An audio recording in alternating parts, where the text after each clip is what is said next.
If this is you, then one by probably isn't for you. But if you're an amateur cyclist, bike packer, tourer, mountain biker, weekend warrior, or pretty much anyone who rides a bike recreationally, then one by might be for you. And here's 6 reasons why. So my first point is probably more geared towards newer riders. Pardon the pun. Shifting with one by is easier. You've only got one lever that you have to operate. It's literally up or down. You don't have to worry about chain line. You don't have to worry about rubbing on the front mech and trimming it. You're never going to end up cross-chaining. For experienced riders, I'm sure this is a non-issue, but for new riders who are just starting, it's definitely a brilliant way to get into it. This one might be obvious, but it's cheaper. You're not buying a front mech, you're not buying any of the technology inside a left-hand shifter, you're not buying the wires or cables to connect said shifter, and you've got one less chainring. That is reflected in the prices of the group sets. If you're looking at Shimano GRX, the price difference is between £60 and £120, depending on which specifics you go for, whether it's Di2 or mechanical, and they've got 2 different price points. That might seem a small difference when you're buying a whole bike, but I think it's significant enough to mention. There's significantly less to go wrong. We've all been there. Snap gear cables, chain stuck between chain rings, chain rub through a whole ride. Going one by will mean you don't have to worry about any of that happening to your front mech at least. Particularly handy if you're bike packing, you have limited resources, you don't want to carry as many spares with you. Obviously things can still go wrong. You don't have a front mech so you can't shift your chain back on if it drops, but that's only likely to happen if you're running a worn chain in the first place. Generally speaking, it's a less complicated system, so you should have less problems with it.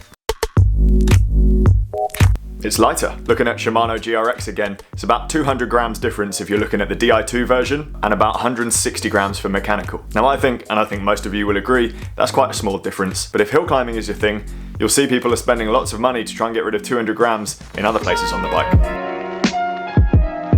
The technology is improving quickly. The sticking point for people switching over to one by has always been the spacing in between your gears. Shimano are now making 12-speed cassettes. Campagnolo have just released a 13-speed gravel group set, and I'm assuming other brands will follow suit. The more speeds that you have on your cassette, the smaller the jumps in between your gears will be, and you get more possibilities for increased range, like this massive cassette. Perfect for me going uphill.